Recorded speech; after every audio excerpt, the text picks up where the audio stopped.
Hello students, welcome to BS Tuition classes. BS Tuition aloi swagatam janaisu. Aji ami narration or second part koribole goi asu.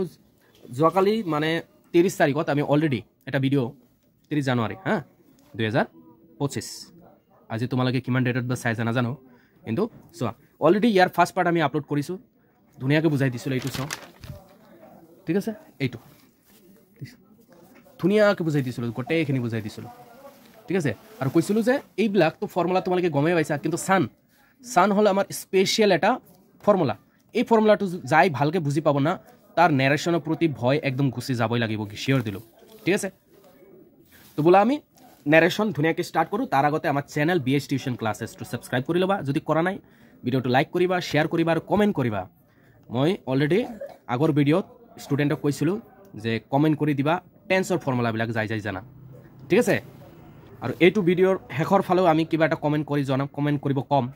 ঠিক আছে হেকলে চাবা যে কি comment কৰিবলৈ কম অতি interesting বস্তু কব গৈছে লাস্ট লগিন চাই থাকিবা তো বলা সবৰ আগতে আগতে সন বুজি লও সন এস ও এন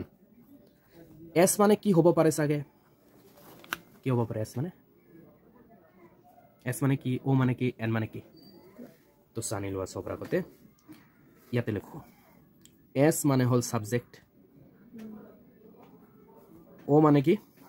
অবজেক্ট এন মানে কি নাউন কি কব নাউন নিউট্রাল কি নো চেঞ্জ এন মানে কি নো চেঞ্জ ঠিক আছে সাবজেক্ট অবজেক্ট নো চেঞ্জ ঠিক আছে তো ইয়াতে আমি কি লাগাম 1 লাগাম ইয়াতে 2 লাগাম ইয়াতে 3 লাগাম ধুনিয়াকে মান ধুনিয়া বস্তু 1 মানে কি ফার্স্ট পারসন 2 মানে সেকেন্ড পারসন 3 মানে third person so always remember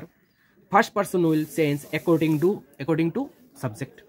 second person will change according to object and third person will not change লিখি দিও ভালকে বুঝি বাবা ফার্স্ট পারসনত হদা আমার কি থাকে আই থাকে বা উই থাকে হয় না এটু ফার্স্ট পারসন সেকেন্ড পারসনত আমার কি থাকে ইউ থাকে আর থার্ড পারসন কি থাকে হি থাকে শি থাকে দে থাকে দিস থাকে দ্যাট থাকে বহুত আছে এইবিলাক বস্তু যদি থাকে ঠিক আছে ৰিপৰ্টেড স্পীচত যদি থাকে এইবিলাক বস্তু তেতিয়া সাবজেক্টৰ লগত অবজেক্টৰ লগত কি চেঞ্জ হ'ব সেই বস্তু বুজাই দিম ধুনিয়াকে এক্সাম্পল দি বুজাই দিম আগতে লিখি লও যে first person will change according to subject ঠিক আছে আগতে লিখি লও তাৰ পিছত বুজাই দিম ধুনিয়াকে second person will change according to object বুঝি পোৱা নাই না third person will not change third person change নহব ঠিক আছে তো এইখিনি বস্তু ফার্স্ট পারসন এটো ফার্স্ট পারসন মানে আই উই সদায় সাবজেক্টৰ লগত চেঞ্জ হ'ব সেকেন্ড পাৰসন সদায় চেঞ্জ হ'ব অবজেক্টৰ লগত থাৰ্ড পাৰসন যেটো হি শি দে আছে কোনো ধৰণৰ চেঞ্জ নহব নো চেঞ্জ মানে আমি এতিয়া এক্সাম্পলৰ থ্ৰু দি বুজি পাম যে সান মানে কি সপোজ ধৰা হি সেড টু মি বুলি লেখা আছে আই উইল হেল্প ইউ সপোজ এনেকুৱা এটা বাক্য আছে এইটো কি বুলি কওঁ আমি ৰিপৰ্টেড এইটো আই উইল হেল্প ইউ এইটো কি কলো মাত্ৰ যে এইটো ৰিপৰ্টেড ভাৰ্ব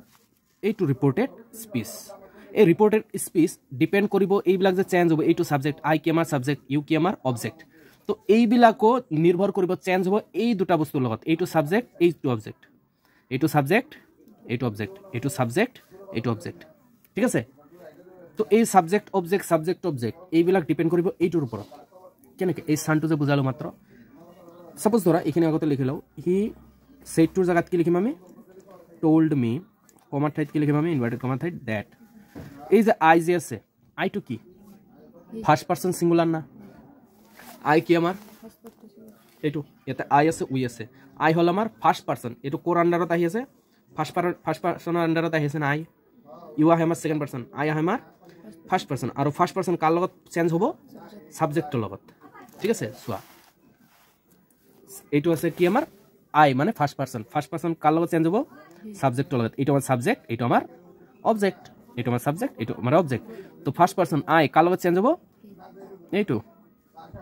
সাবজেক্ট হল সাবজেক্টত কি আছে হি মানে আইৰ ঠাইত আমি কি বহাব লাগিব হি বহাব লাগিব ঠিক আছে এই হি বহাব লাগিব দেন উইল কি হল চেঞ্জ হৈ যায় উইল উড হৈ যাব সদায় মনত ৰাখিবা প্ৰেজেন্টৰ বস্তু পাষ্ট হৈ যাব ক্যান কুড হৈ যাব মে মাইট হৈ যাব উইল উড হৈ যাব শেল উড হৈ যাব বুজি পাইছা প্ৰেজেন্টৰ বস্তু পাষ্ট হৈ যাব clear am is are was were হৈ যাব হ্যাভ হ্যাজ হ্যাড হৈ যাব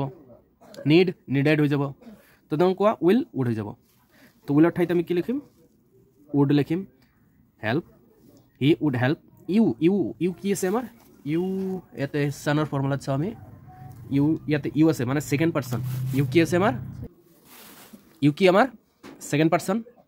পাৰ্সন কাল লগত চেঞ্জ হয় অবজেক্টৰ লগত সেকেন্ড পাৰ্সন কাল লগত চেঞ্জ হয় অবজেক্টৰ লগত তো ওপৰত সব ফৰ্মুলাত চাওঁ ইউ সেকেন্ড পার্সন কাল লগত চেঞ্জ হ'ব অবজেক্ট এইটো মি আছে না সেকেন্ড পার্সন কাল লগত চেঞ্জ হ'ব অবজেক্ট এইটো সাবজেক্ট এইটো অবজেক্ট অবজেক্টৰ লগত অবজেক্টত কি আছে মি মানে এতে কি বহাম মি বহাম বুজি পাইছা এইটো হল সানৰ ফৰ্মুলা ঠিক আছে he said to me he told me that I কি হৈ যাব he হৈ যাব he will would হৈ যাব help থাকিব you থাকিলে me he would help me বাস খতম আমাৰ এইটো হল সানৰ ফৰ্মুলা এইটো মেইন ফৰ্মুলা বুজি পাইছা না এতিয়া কোশ্চেন আনসাৰ কৰো এটা মানে ইজি কোশ্চেন আনসাৰ কৰো সানৰ ফৰ্মুলা এইখিনি আছিল মেইন ফৰ্মুলা এই ফৰ্মুলা মতে তুমি চেঞ্জ কৰিব লাগিব এটা কেইটামান কোশ্চেন আনসাৰ কৰো তাৰ পিছত আমি এই কেইটা কোশ্চেন আনসাৰ কৰাৰ পাছত ইজি কোশ্চেন আনসাৰ কৰাৰ পাছত আমি কৰিম এক্সক্লেমেটৰী সেন্টেন্স ইন্টাৰোগেটিভ সেন্টেন্স ঠিক আছে ইম্পেৰাটিভ সেন্টেন্স কৰিব লাগিব সেই কেইটা পৰা কোশ্চেন আহে হি এক্সক্লেইমড এনেকুৱা আহে না আহে হি ৰিকুৱেষ্টেড মি ৰিকুৱেষ্টত আহে এডভাইস আহে অৰ্ডাৰ আহে এইবিলাক ইম্পেৰাটিভ সেন্টেন্সত পৰে দিম বুজাই দিম ধুনীয়াকৈ ঠিক আছে তো আগতে কেইটামান তোমালোকক কোশ্চেন দিলেও কোশ্চেন বুজাই দিওঁ কেইটামান কোশ্চেন দি সলভ কৰোঁ পাৰা নাই না সেইটো চাওঁ ঠিক আছে Suppose ধৰা এটা কোশ্চেন ঠিক আছে এটা question he said to me he will go home তেতে কি দিম said to জায়গাত কি দিম he told দি দিম ঠিক আছে he told me that তেতে হি আছে সাবজেক্টত কি আছে হি আছে হি মানে কি আমাৰ হি মানে ইয়াত না হি থাৰ্ড পাৰসন হি মানে third person he she they এইবিলাক কি মানে থাৰ্ড পাৰসন সিঙ্গুলাৰ প্লুৰাল আৰু থাৰ্ড পারসন কি হলে নো চেঞ্জ মানে কোনো চেঞ্জ নহব হি থাকিলে হিয়ে থাকিব দে থাকিলে দে থাকিব বুঝি পাইছা তার মানে এই যে আছে আমার হি ইয়াতে কি থাকিব হি থাকিব নো চেঞ্জ আর যদি কব যোৱা এই হিটো কার কারণে এই হি নিজকে হি ঠিক আছে এইটো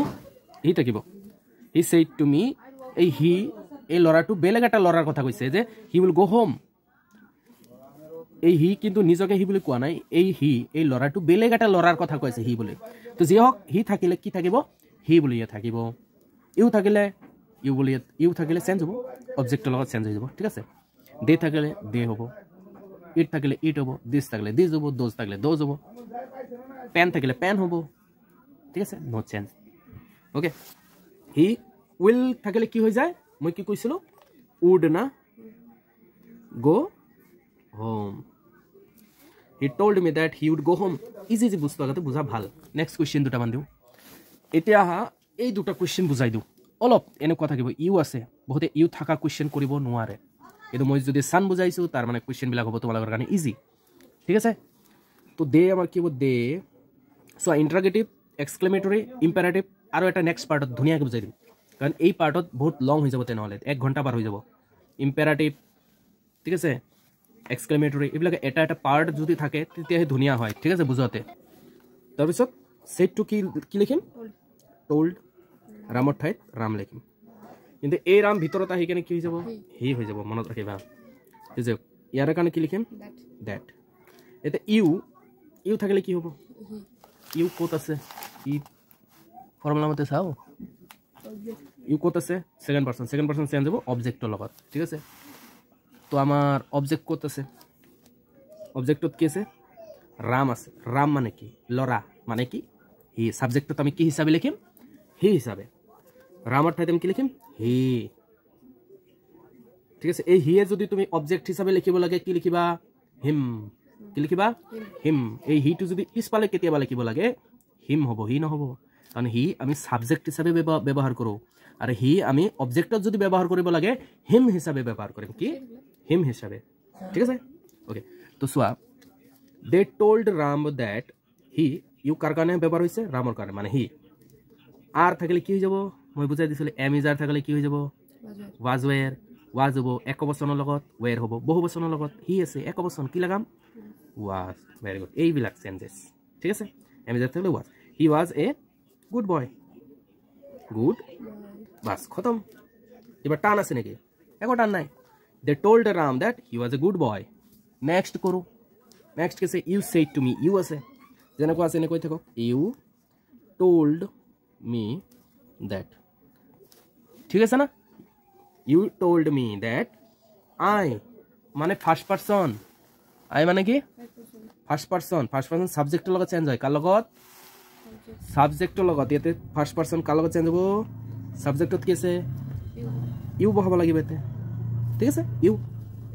আর কারণে কি ব্যবহার করিলো ইউ বলে আই আছে স্যার এতে মি লাগাই দিও নাকি মাই লাগাই দিও নাকি হয় না কারণ আই মানে তো আমি জানি ইয়ার এই অবজেক্টত আমি মি হিসাবে ব্যবহার করো তো যে হোক এইটু কারণে এইটু first person subject according to subject কি আছে ইউ আছে তো ইউ লাগালো এম ইজ আর থাকলে কি হয়ে যায় ওয়াজ ওয়ের না একবচনের লগত ওয়াজ বহুবচনের লগত ইউ তো একবচন হয় বহুবচন হয় কিন্তু আমি বহুবচন হিসাবে ধরো ঠিক আছে ইউ লগত কি লাগাম আমি ওয়ের লাগাম ইউ ওয়ের ইয়োর মানে ইউ মানে ইউ ইয়োর মানে কি পসেসিভ হয় ইয়োর টু আমার হল পসেসিভ ঠিক আছে তো ইউ এটা মানে second person according to object না ইউ কার লগে চেঞ্জ হয় অবজেক্ট মানে মি আছে মির পসেসিভ কি হয় মাই হয় না মির পসেসিভ এটো যদি ইয়োর আছে তেতিয়া তো ইয়াতে মি বলি দিব নৰিম আমি কাৰণ মি আমি এজ এ অবজেক্ট হিসাবে কিন্তু পসেসিভ যেতিয়া কৰিম পসেসিভ মির কি যাব মাই হৈ যাব মি কি হৈ যাব মাই পসেসিভ অধিকার তো ইয়োৰৰ ঠাইত কি হ'ব মাই কাৰণ ইয়োৰ কাৰ কাৰণে ব্যবহাৰ কৰি আছো মির কারণে you second person according to object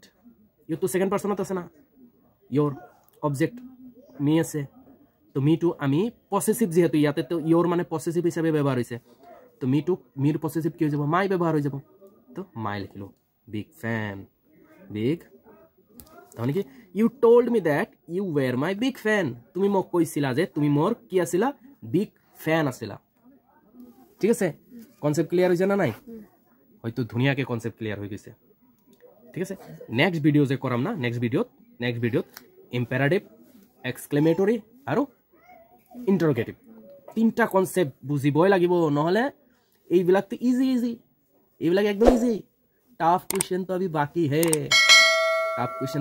tough question को सॉल्व करने के लिए क्या चाहिए इम्पेरेटिव इंटरोगेटिव एंड एक्सक्लेमेटरी ठीक है तो ठीक है बोला आज कारण इमानते अंत करूँ और आम चैनल BS टिउशन सब्सक्राइब कर दिबा और PDF जो लगे आम Telegram group BS tuition class जाए PDF डाउनलोड कर लैके जेरक्स लाई के धुनिया पढ़ा आज जिमान PDF मैं दी क्लास 9, 10, 11, 12 इंग्लिशर गोटेक PDF फ्रीते पाई जाबा ठीक है धुनिया ऑल द बेस्ट एग्जाम भालके दिबा ठीक है।